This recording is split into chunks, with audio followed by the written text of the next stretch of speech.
Here are 3 really simple reasons your knee cut is not working. The first one is actually really simple, and I think it kind of builds off everything else, and it is that you're at the wrong distance. You see so many people, whether they're doing a Toriano or they're doing a knee cut, they try to pass the guard, but they do not try to get chest over chest. And so like I can try to knee cut Jeff from here, and I can even free my leg, but the problem is if he just keeps his upper body away from me, I never am going to finish my guard pass. And so you see so many people sitting in this, especially with the knee shield, sitting here going, oh, I just can't pass this knee cut. And all you have to do is think about bringing your chin over their far trap. And so even if he tries to frame me with this, what happens is it lets me pass that knee cut, or pass with that knee cut and get through his guard. Whether I was even in De La Riva, you see a lot of guys, they're going for their knee cut and they're just too far away. And so instead, anytime we're trying to close that distance,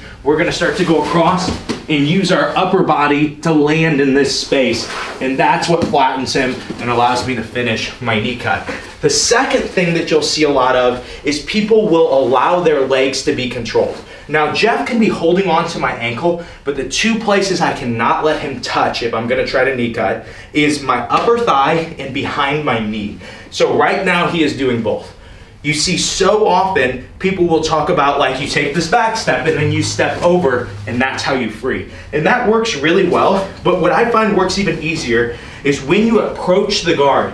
If you push down on the shin and you step behind his knee. So right now there's a little space and I go here. So if he puts a De La Riva hook in, he just can't. I'm in the crook of his knee and it makes it really hard. Now, I'm still dealing with this frame on my upper thigh. I like the back step, there's nothing wrong with it. I use it a lot, but something I like even better is if I can just pop this heel off, what it'll do is it'll let me start to set up my knee cut without having to take a bunch of steps or create any weird angles. And so I can push, I can come in, and then go right in to that knee cut. And you notice it's very, very quick. Even if he were to hold on to my ankle, because that doesn't really provide the same amount of control that actually having a De La Riva hook in does, when I go across, I'm able to break that grip very easily.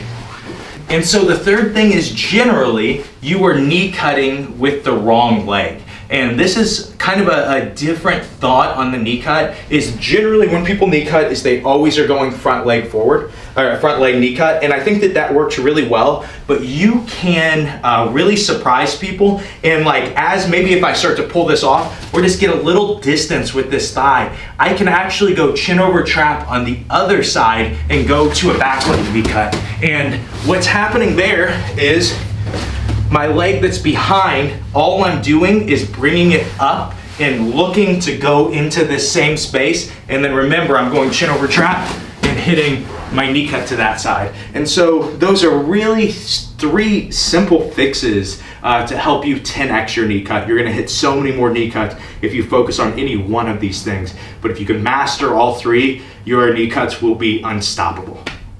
I knew that was coming.